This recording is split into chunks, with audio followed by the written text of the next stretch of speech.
3 дугаар сарын 17 байна.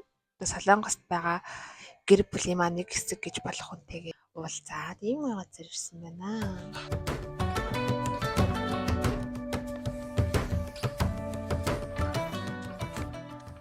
Тэгээд өнөөдөр надад талархах маш олон зүйл байгаа гэдгийг би ухаарлаа. Төрсөн өдөр гэдэг чинь бол яг үнэндээ хувь хүний л баяр штэ, миний л баяр, миний төрсөн өдөр. Тэгтэл энэ баярын маань надтай хуваалцах хүмүүс байна гэдэг маш их талархмаар байхгүй юу?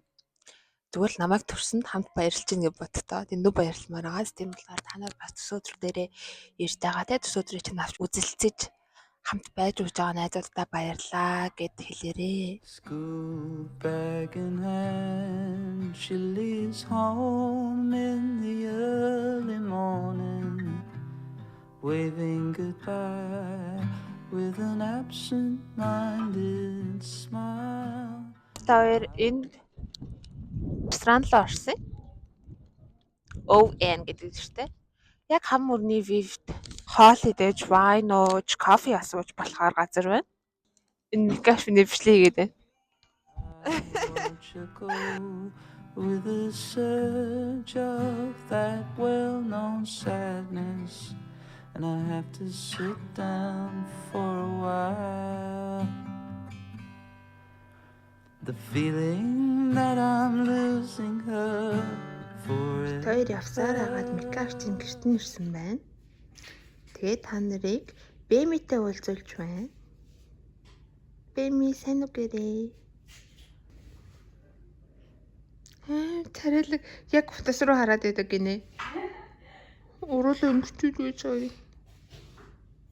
Байгаа л хариуддаг болов хийх юм байхгүй. Тэгээд үүрэндээ байгаа л энэ сүүлд ингээд дутуу гуйжаад энэс ингээд сайн салааг байгаад. Тэгээд уулын гуйжуулж туслаж болно. Гэхдээ заримдаа хайгаад идэм үргэн. Үртгэж үтийг.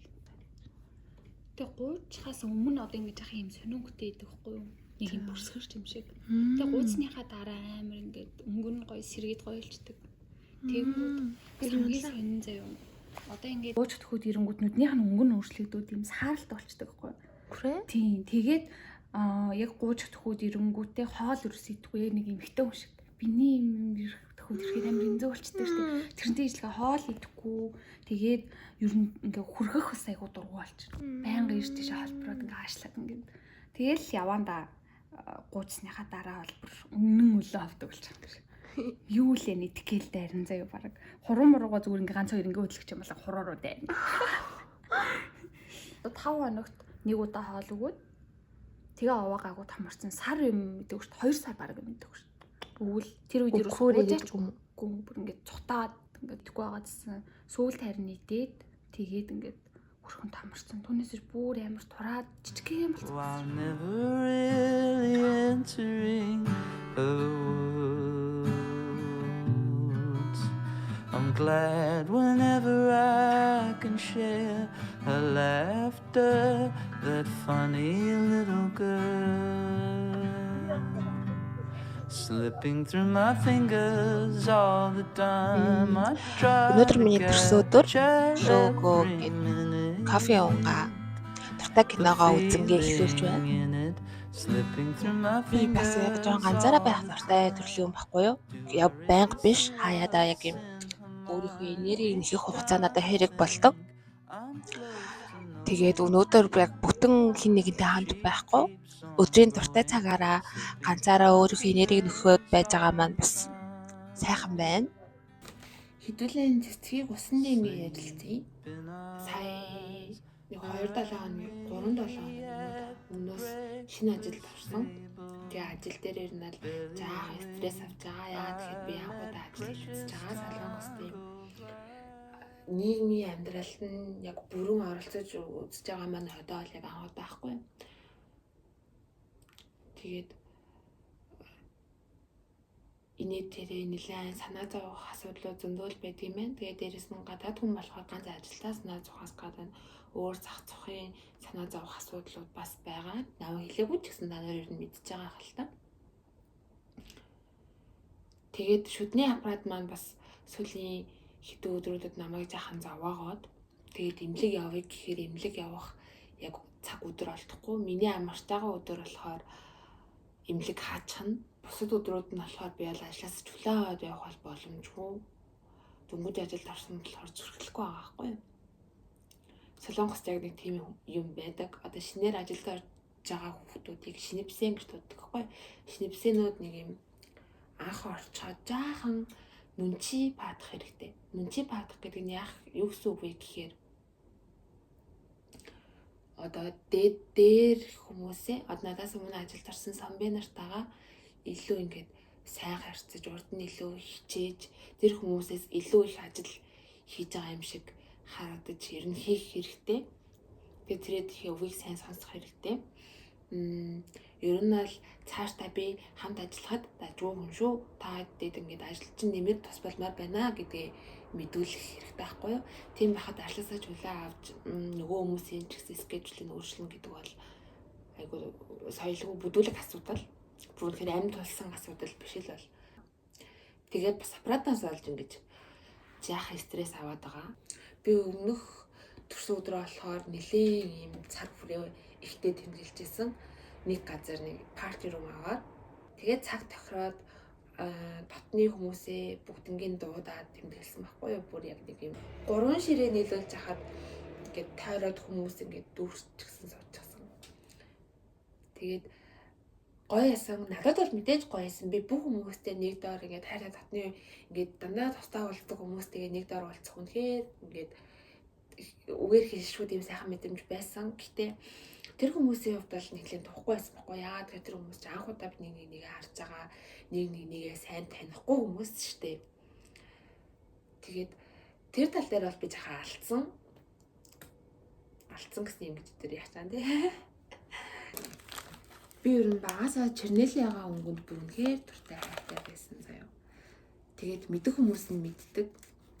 Тэгээд энэс бас ингэ харагдаж байгаа байхгүй юу? Ингэ надад анхаарал халамж тавьж байгаа нь би дуртай юмаа сайн мэддэг заяа. Их дуртай юмаа хийхээр, идэх дуртай юмаа идэхээр, уух дуртай юмаа уухаар тий сайхан мэдрэмж авдаг. Гэтэ дургүй юмаа сайн мэддэггүй. Дургүй юмаа мэддэг байх нь чухал юм билээ шүү. Тийм болохоор ингээ та сууж агаад миний дургүй юм болоо гэж сайн бодож байгаараа тэгэхгүй болол хүн хитрхи флексибл болчтой юм лээ. Би ингээ ямар утгаараа яриад байна гэхээр нэг хүн ирээл чамд муухай зан гаргадаг те. Тэнгуү чи тэрийг ингээ төвчээд байдаг. Тэнгүүд нөгөө хүн чинь давраад дахиад тэр муухай зангаа гаргадаг. Чи дахиад төвчдөг. Тэгсэрнээсээ чи тэр хүнд ингээд хайр халамжаа ч юм уу те харамгүй зориулаад байдаг. Тэгсэн нөгөө хүн чинь ингээл чамд муу юм хичээл хайс нь уушлахгүй гаалангууд чи тэр юм дуруу гэдэг мэдхгүй. За энэ хүн надаас уушлахгүй чигсэн юм чинь окей гэл. Тэг чи муухай мэдрэмжээ аваал идэг нөгөө хүн чинь дургүй юм хийгээл идэг. Тэгэхээр ингээд айгу муухай харилцаа чинь 50-50 ямар ч харилцаа шүү. Аав, ээж, ах эгч, найз, амаг тийм. Харилцаа чинь ямар ч харилцаа 50-50 байх хэрэгтэй байхад ийм болоод байгаа байхгүй юу. Тэгэнгүүт ингээд бодохоор эндээ байгаа хүндээ бол айгу муухай шудраг бос. Тэгээд хүн бол өөрийгөө хайрлах сурах чухал. Тэгээд өөрийгөө хайрлах сурахын тулд нэгдүгээр дургүй юм сайн мэдэх хэрэгтэй юм биш үү. Чи өөрийгөө хайрлаж чинь бусдаар одоо өөрийгөө яаж хайрлахыг бас бусдад зааж өгч ийна гэсэн үг байхгүй юу. Тэр хүн чамайг үнэхээр хайрламаар хахад яаж хайрлахаа мэдэхгүй бол яах юм. Дургүй юм хэлсэн байх юм бол харин тэр хүн чамайг яаж хайрлахаа мэдэх байхгүй юу. Тийм болохоор нөгөө хүнээ хайрлаж байгаа бол өөрийгөө хайрлаж байгаа бол аль ч тохиолдолд дургүй юм мэддэг байх нь чухал юм байлээ шүү. Би бас энэ нэг сайн мэддэггүй байж байгаад юм болгоныг ингээл за окей уушлах бодсон юм чинь ингээл төвчээл хагаад өөрийгөө яаж хайрлахаа сайн мэддэггүй нөгөө нэрээ яаж хайрлахаа сайн мэддэггүй байж байгаад сүүл тухаарсан. Тэгээд ингэж л хэвчээсэ. Яг би Чернелийн өнгөн дуртай ч гэсэндээ өнгнөөс асж байгаа л мэдэрч болно гэж яг ингэж тогтож юусаа бодож байгаагүй юм билээ. Тэгсэн чинь би яг үнэхээр технээс энэ өнгнөөс асж байгаа л мэдэрдэг. Миний орон жилийн дагуу хүртэл Чернелийн өнгөтэй ер нь ингээд арайч Чернелийн хувцас өмсөд явахгүй ч гэсэндээ миний мэрэгэн дайранд Чернелийн өнгөтэй юмуд нэлээх байдаггүй манай гэрт. Тэгээд гэртээ ирэхээр нэг үнэхээр гоё юм тайвшрал асж байгаа л мэдрэмж авдаг. Арай ингээд орондоо ороод өвтгтэй ч гэсэндээ үнэхээр гоё мэдрэмж авдаг. Тэр болгон бас миний тэр Чернелийн өнгөнийг appreciate хийж байгаа тэр сэтгэл маань бас байж магадгүй. Одоо ч гэсэндээ би энэ цэцгийг ингээд харж байгаад үнэхээр гоё мэдрэмж авч байгаа гоё ингээд түрүүнээс хойш нэг жоохон мэлэн хол юм гүнэтэй байж байгаа л одоо энийг харахад ягаад ч юм ингээд тэр ингээд багаар балруултаад илүү гоё сэтгэл надад ингээд өгөөд байгаа байхгүй юу. Би энийг амар гайхдаг. Яаж ингэж болд юм бол тэг хүн яг үнэхээр сэтгэлээ амтан байгаа байхгүй. Яг хаяа бас харахад би яг 100% ирүүл бас биш л байгаа даа. Царайлаг юм би хардаа. I can't deny what happened to our Тэг яг хөтгөн үнэн ч гэсэн нэ. adventures. The places Яг л энэ мэдрэмжийн төлөө би л хэлэх хэрэгтэй байна. Well, some of that we did, but most we didn't. And why, I just don't know. Slipping through my fingers all the time. I try to capture every minute, the feeling in it. Slipping through my fingers all the time. Do I really see what's in her mind? Each time I think I'm close to knowing, she keeps on growing, slipping through my fingers all the time. Sometimes I wish that I could phrase the picture and save it from the funny tricks of time, slipping through my fingers